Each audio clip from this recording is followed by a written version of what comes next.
Hey guys, what is up? It's AJ from Rock Stable here, and today we're breaking down one of the biggest trades we might ever see in our lives. So I was about to go to bed. It's currently 11:45 right now, and I get a Twitter notification from Elliot Friedman, Tkachuk to Florida. Holy crap! Sunk. So we're gonna break down the deal. Tkachuk went to Florida, obviously. I did not expect him to go there. I'm not gonna lie to you. There's gonna be another video coming out in a day or two of me breaking down, doing cat-friendly trades. I think I said Florida had next to no shot of getting him. So, once again, I'm wrong. They gave up a lot. I did not expect them to give up Jonathan frickin' Huberdeau. So, yeah. I thought he was gonna go to St. Louis or Ottawa, just because they had players they could move, like Kyron Batherson, that were a lot more reasonably moved than Jonathan Huberdeau. But we're going to break down the trade from both sides of it. Obviously, the Flames side is very well known right now. Gaudreau's gone. Tkachuk wanted out. He wasn't coming back. He was going to be dealt. So their whole goal is to get the best package possible, and that's what they did here, clearly. You'd hope. You would hope no one would give up more than Jonathan Huberdeau. So they received Jonathan Huberdeau, who is making $5.9 million for one more year until he's a UFA. Chances are he will not be a Calgary Flame by the end of this year, as he will be traded at the deadline because they're going to stink. So they get to profit even further off the Tkachuk trade. Huberdeau is a top 15 player. I love Jonathan Huberdeau. Kind of sucks he's going to Calgary because that's such a not unwatchable team, but like now they're just not going to be good, and he's getting towards his prime, if not in his prime. So it kind of sucks for him, but he's going to get dealt at the deadline, and he's going to be on a contender, thankfully, for him, hopefully. And then he'll be a free agent at the end of the year, so he can sign wherever he wants, and I'd assume him to not just sign to whatever team trades him, because he's been to Florida his entire career. He played for the St. John Sea Dogs, so it's not like he's from Calgary, or I don't think he's from Calgary, at least. I'm pretty sure he's French-Canadian, because he played in the Q. It'd make more sense. It doesn't make sense for him to sign for Calgary, especially when they're not looking to be contenders anytime soon, and how good he is. So expect him to be a free agent next year. That's going to be really fun to see wherever he goes. So that aspect, Florida trading Huberdeau, I disagree with, but we don't know what's going on inside the meetings. If Bill Zito and Huberdeau's agent are sitting down and Huberdeau's asking for $11 million, Bill Zito and their management group might not be comfortable giving up that much money to one player, which is fair. I think Barkov makes around $9.5. We'll check the cap friendly in a few seconds, but teams, especially teams that are in their win now period, like the Florida Panthers, might not feel comfortable giving up that much money to one guy. I know, obviously, Tkachuk got $9.5, but that $2 million from, $9.5 to $10.5 or even $11.5 makes a massive difference. So it really depends on what Huberdeau was asking for and if he wanted to stay a Florida Panther. Because if he didn't want to stay a Florida Panther, then you understand why this deal was made for Bill Zito and the Florida Panthers. If he wasn't a lock to stay, you get rid of him. You saw that with the New York Islanders, who lost John Tavares. Yes, the Florida Panthers would have been a playoff team, and the Islanders were a fringe playoff team. You wouldn't trade Johnny Gaudreau like the Flames didn't do. But if you don't want to lose the asset for nothing, you trade him. I get that 100%. Mackenzie Weegar, same thing. He wasn't coming back. It's been very well known that he's been on the block and was going to get moved. He's gone. Whatever he does, who knows? They could trade him again also. They could keep him.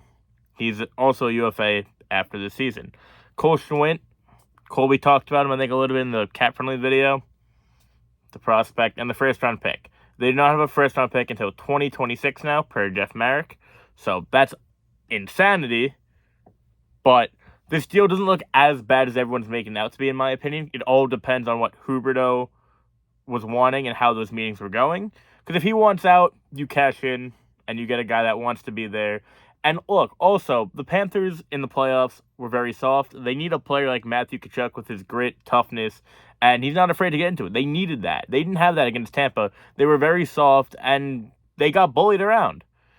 They really didn't look good against the Capitals, too. Yes, they had their best season ever. They got rid of their head coach in Bruno. I hate the move. I don't like the move. I think they overpaid, but we don't know what happened with Huberdeau and Zito. If something happened there, then yeah, it makes a lot more sense. And also, like I said, they wanted to get tougher. There's no way you look at what the Rangers did. They got the toughness and grit that people make fun of. They got better. They played better. They weren't getting pushed over by Tom Wilson. They made it to the conference finals. Yes, I know, yada, yada, yada. The toughness and the grit does come into play. I think everyone kind of backs that a little bit more now than we used to. Because after the Islander runs and then the Rangers runs, it can't be all skill. There has to be some heart, obviously, toughness, togetherness, all the cliches. You do need some grit, and you need someone to get involved. Matthew Tkachuk does that, and he's a very, very, very good hockey player who's 24 years old. Turning 25 this January, this upcoming season. It's a crazy trade. Don't get me wrong. I love Huberdeau. I'm very sad that he's going to Calgary. No offense to anyone who lives in Calgary, but I don't want to stay up 1 a.m. most nights watching a player I really like playing. So Frank Cervelli also had some things to say on this. Sources say that one of the teams that were deepest in the trade talks were the Hurricanes, which is very surprising because what were they going to give up? If they had to give up Huberdeau, what were they going to give up? They're not giving up Svechnikov. They're not giving up Aho. Slavin? You get Jacob Slavin and Noah Hanifin back together. That's what we're talking about. I really want to see what other teams quote-unquote offered, allegedly, but probably won't. And then the Blues are also deepening as well, but you understand with another 100-point player in the mix while the Cats had the upper hand. Yeah, I mean, Huberdeau is better than anything either of those teams could offer, in my opinion. Besides maybe Aho. Aho, I mean, he's different gravy. It's nuts. I don't hate it as much as I did, though. It's bad. I think it really just depends on what Huberdeau wanted. So now looking at the cap situation, Barkov gets 10, by the way. So if Huberdeau wanted more than 10.5, they probably were going to say no because they're like, look, we're paying Barkov this, and he is the face of the franchise. No team has won the cup with paying a guy over $10 million as well. So in the cap era, of course. And now they have $6 million. They don't have $6 million free because cap friendly hasn't updated yet because Matthew Tkachuk's not signed. But they will be under the cap due to Anthony Duclair being on LTIR. Here's the lineup. We're going to go through the lines real quick. These were the projected lines from Daily Faceoff. We have Verhaeghe, Barkov, Rudolph, Balcers. Really doubt Rudolph Balcers gets in over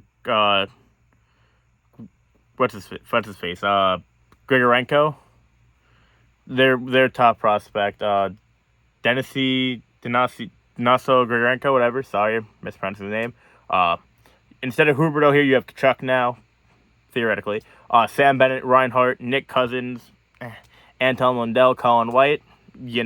Bin bargain signings there besides Lundell. Lundell's very good.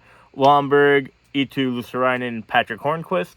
And now on the defensive pairing, you don't have Weegar, obviously. You have Ekblad, Forsling. You move up Forsling, you have Gudas, you have Mark Stahl, and Montour. Defensively, I think they just moved up. Who do they move up then? They have scratches on here too. I don't think they have scratches on here. Okay. Wait, no. Brandon Montour was there, right? Yeah, he had to be there. Brandon Montour. They just move up one of the other defensemen, and we'll have it here. Oh, yeah, Lucas Carlson was there, I'm pretty sure. They just move up. They're just going to get another defenseman instead of playing Mark Stahl. Oh, Delzato, that's who they got. They got Delzato and Anthony Bitetto. He's a Long Island native. So let's move them up real quick. We'll start from the back end because it's a lot simpler to see. They also have Matt Kierstad's a decent prospect. She's got, right now, you have Forsling, Ekblad, Gudas, Stahl, and then you get Lucas Carlson and Brandon Montour. So that's your starting six. These guys don't really... We're just going to move them down here just so it looks neater looking. Okay, so that's your goaltending defense. That's that. That's not bad. You just need someone... You need a better second left defenseman than Mark Stahl, obviously. It doesn't, I don't think it's that bad. Lucas Carlson's underrated. Montour's been fine. I like Gudas. Ekblad's great, and Forsling has been very good, as Colby told us. Now here's where it gets a little tricky, because obviously Duclair is out, so I don't know why he's still in there. But kind of keeping it, like I said, you got Verhaeghe, Barkov, Grigory, Denisenko. There we go. You got Tkachuk, Bennett, Reinhart, Nick Cousins, Lundell, Colin White, Lomberg, Eetu Luosterainen, Patrick Hornquist. It's nuts. It's a lot. You put Duclair on LTIR. I think they still have to clear some cap room as well, which I was wrong about that. Let's throw him on LTIR real quick. Oh, we can't. Nice. All right, so you put him on LTIR. I think you also lose another $1.8 million. It's a lot, don't get me wrong. Hornquist is definitely getting bought out now if they're still not over the cap. Or under the cap, sorry. And then they just play Rudolph Balcers there. It's a ballsy move from Bill Zito. I mean, what more can you say? I'm interested to see how this plays out. I think Tkachuk's going to be very good for the Florida Panthers, and I'm very interested to see how the Huberdeau situation plays itself out as well. So that's my recap of the trade. Sorry if some things don't sound too clear because it is also 11:50 at night. I want to go to bed, but I can't because I am buzzing because of this trade now. So hope you guys all enjoyed. Probably be a double upload or back-to-back uploads because now that this video is going to be out tomorrow or today when you're seeing this. Yeah, let's see how this one plays out. Big moves coming down from South Florida and the complete diagonal side of the hockey world in Calgary. But peace out, everyone. Let me know what you think about the trade down below. Leave a like, subscribe. Have a good one. Post-editing AJ here. So the Florida Panthers beat writer George Richards, who we do know from Colby, has tweeted out that he did not hear anything about the Huberdeau contract talk stalling with Bill Zito. So it's more the fact that they saw that Tkachuk was available and he was probably going to take less than over 10, which is what their idea was, to not go over 10 because Barkov's contract, in my head at least, who knows, we'll find out more in the next few days, I'd assume. And the other thing is I think I did say something about buying out Hornquist, which would be another issue because there would be a lot of dead cap space for the next 2 to 3 years, I believe, alongside the dead cap space they already have with Keith Yandel, Sonk. But I just want to put that out there, too, because I forgot to mention that in the video. Yeah, so let me know what you guys think down below. Hope you guys enjoyed. Peace.